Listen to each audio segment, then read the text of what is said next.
How can do I move past what my boyfriend said to me when he was drunk?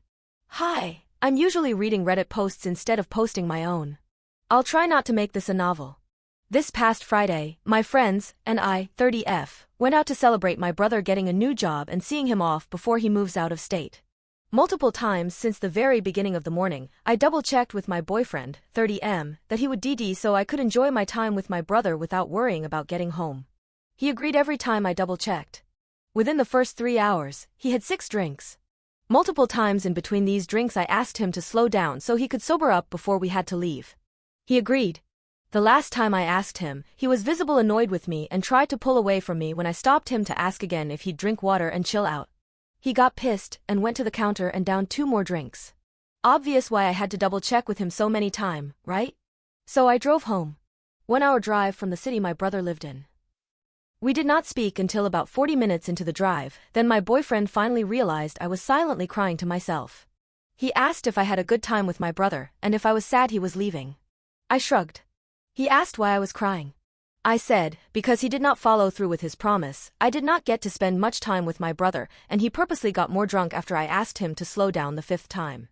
He said something along the lines of, "I drink so I can forget you exist." I did not speak to him the next day, Saturday. We lived together. Then Sunday afternoon, I initiated a conversation about everything that went down. He, now, definitely sober versus Friday when he said this, doubled down on what he said.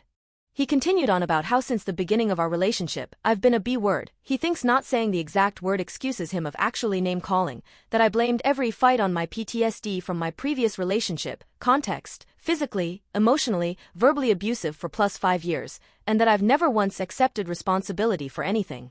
I do have emotional reactions at times, but I've worked hard in therapy and I'm a completely different, mentally healthy person than I was when I met my current BF in 2022. I truly don't believe that at least any time recently, I've been bitchy or refusing to accept responsibility when it is actually my fault for something. I've worked really hard on that. Anyway, I'm sure you've guessed. This isn't the first time he's said fucked up shit to me. Neither of us drink very often.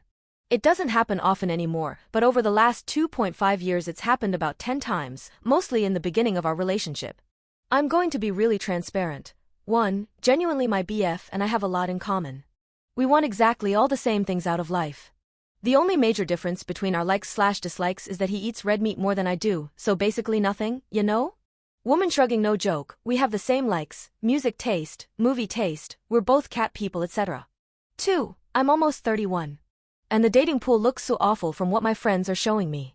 Do I just settle? And then get smart about planning ahead for times when I know he's more likely to not follow through and then potentially avoid conflict? Or do I just bite the bullet and move farther into my 30s, single, with 2 cats, for potentially the rest of my life because honestly dating these days sounds awful and not worth it? Long edit.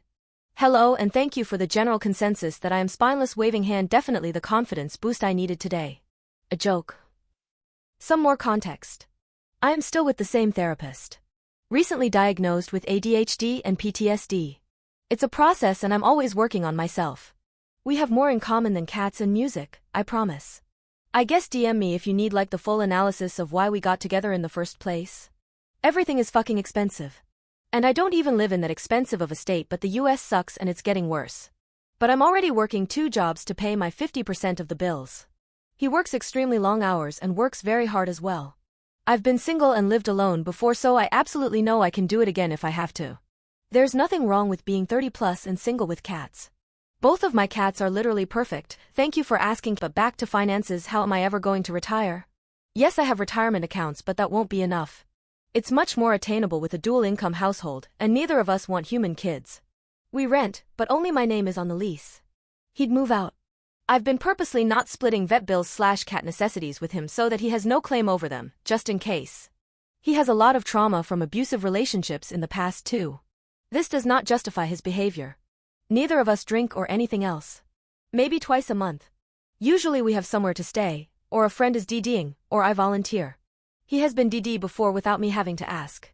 I asked him so many times this time because he drinks more when he's very socially anxious and he wasn't going to know a lot of people that night. General question, I know he's planning to propose this year, I think he may have bought the ring already, and he refers to me to everyone as his future wife. Bro, like why are there so many guys I can think of off the top of my head who proposed to women they didn't even like?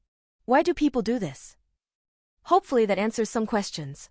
Even the harsh comments, thank you for responding. I feel much better and less alone.